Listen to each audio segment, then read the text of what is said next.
Hello. This is Gresh from the I Am CEO podcast, and I'm super excited to say happy 2024 to you.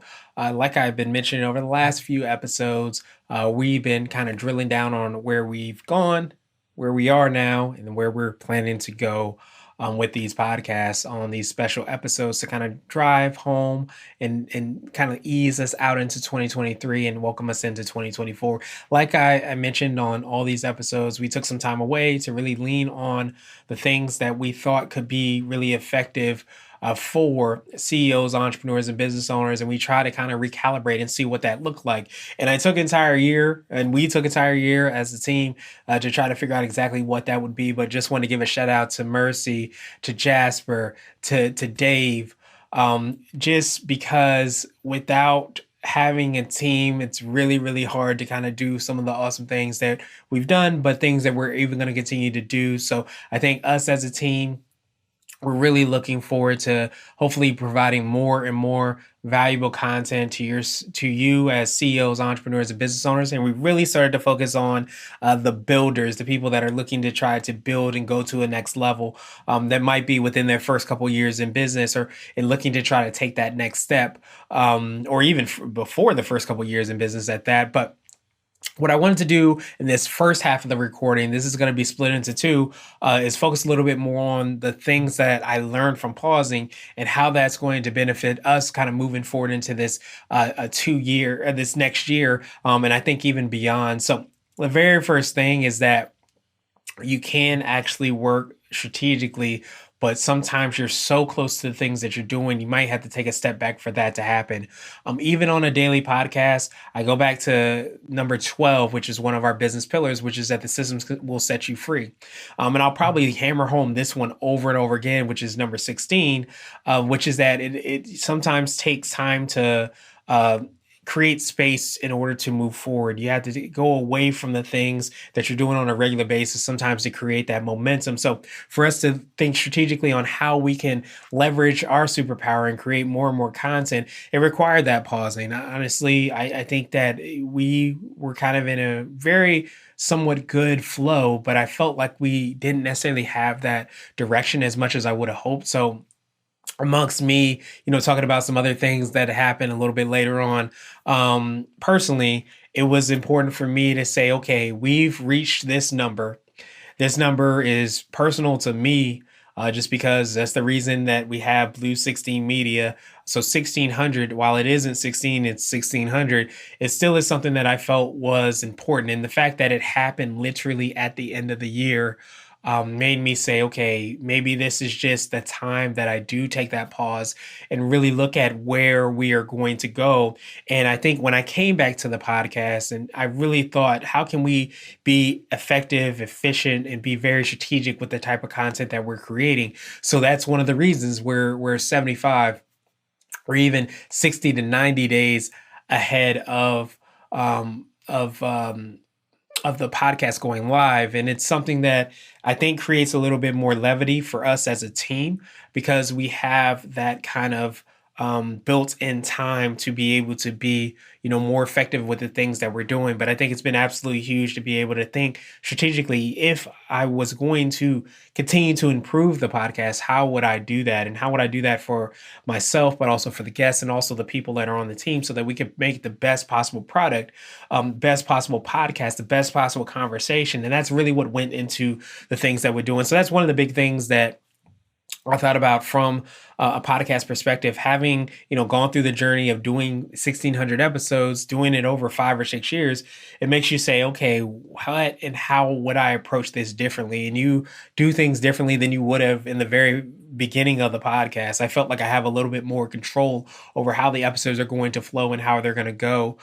So I thought that was going to be one of the big things that I learned from the podcast, and big things that you can even take away as a business owner is by taking that pause. You can think more strategically about like how you're going to execute the things that you're doing, what's more essential, what's going to be more important for you to do right now versus, later on, and vice versa. So that's number one. Number two, there's this little thing slash big thing slash maybe enormous thing, depending on how you look at it, called AI that has emerged. It's been here for a while, but I think it's something that popped up as we were pausing the recordings, literally around the time that I think we paused the recordings. That's when AI started to ChatGPT specifically started to make a little bit more headways. And obviously, we're a lot further along in that journey of what that looks like there. But I think one of the big things that we always try to focus on whenever we are thinking about these business pillars is that number nine, I'm a technology company that does dot dot dot. When you have that mindset or mentality of being like a technology first company, which I think most of us should really think about, and that doesn't mean that it's over people, because I think people are your most valuable part of everything that you do. As I took the time to shout out all the awesome people that are able to make this possible. One of the things we want to try to make sure that we do is that we understand the importance of how technology can be a partner to the people that are within your organization and even amplify the things that they're doing, because it can allow yourself as a leader but also the people that are on your team to spend more time there. It's going to be phenomenal. There's so many different technology tools that are out there. You can find many of them on our CEO Hack site, and many more we're going to continue adding in. But I've been really geeking out on all these different tools and apps and softwares and uh, different ways of doing business, again, that I think can only amplify the things that we're doing. So I think it's important to make sure that you look at AI, you look at the people on your team and how you can empower them, with the power of AI, to continue to improve and continue to be better, overall. But I think it's something that I definitely would look at, definitely lean into, and definitely we are doing that as a team. So keep that in mind, that our number one pillar was there's no I in team. There's no I in team because, as I mentioned, with all of the awesome people on our team, in order to go farther, you have to go together. And I think one of the big things that I wanted to do when pausing the podcast was look at how can we be in a little bit more alignment? How can we uh, be more impactful with the superpower that we had? Like, one of the things, just to give you a little bit more behind the scenes, that we did for guests that were on the show is we did a website audit.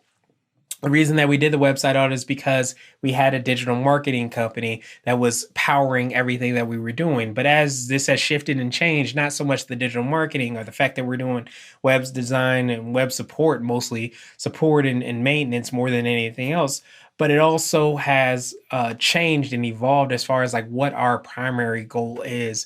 And that's where the CEO hacks came in, and that's where that took a little bit more prominent of a role. So the reason that I bring that up is because when you are thinking about how you can do things strategically, you have to take all of these different factors into account and see how you can effectively execute a plan for yourself, your team, the listeners, the readers, the guests on the show. You're trying to create as many win-win-win opportunities as you can. And I think when looking at how you can go farther, it's not letting your ego, letting the thing that could derail everything be so much of a priority that it blinds you from the opportunity to really make an impact. So that's one of the really big things that I thought was awesome, with the show, is being able to kind of lean more into that and see how we're going to do that even more, as a team and as a group and an organization. So one of the reasons that I love the There's No I in Team is because if you listen to one of my favorite documentaries during the pandemic, which was The Last Dance, it talked a lot around Michael Jordan said, "There's no I in team, but there is an I in win."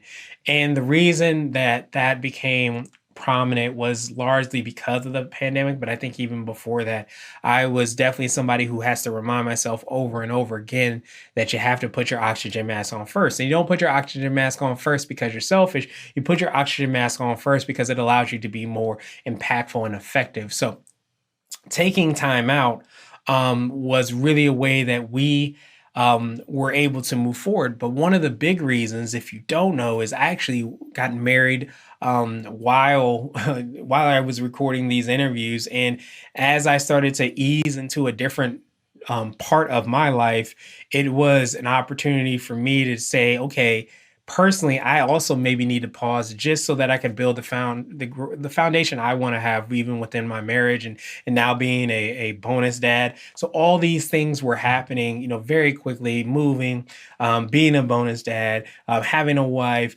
having a four-legged a puppy or four-legged kid as well too, fur baby as they say, and as many of us Paul parents would say, we're always trying to figure out like how we can make sure that we are being as present as possible. So all those things were happening at the same time. So as much as I wanted to take some time away to really think strategically on the business, I myself was at a different stage of my life, and it doesn't mean better or worse or anything like that. It just was different. So I was looking at things differently, but I wasn't really sure on what exactly that would look like. But now having that pause and opportunity, just even personally, allowed me to lean more into digital marketing, but allowed me to also experiment and see what might be the next steps and how those steps would align with the vision that I had for the organization. But also, I think lean into the superpowers of everybody on the team. So how can you take all these um, different parts and bring those together? And it really took pausing. It's understanding that there is an I and win. So in order for me to win,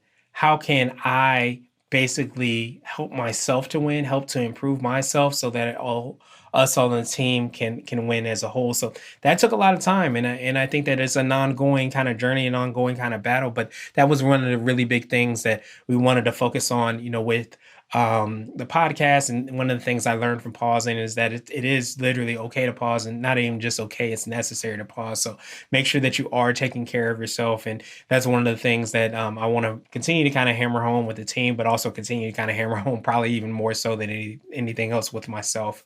And then the last thing that I wanted to focus on is that you can delegate to people, but you can also delegate to technology. I think I touched on this so many times, and you hear me say it over and over again.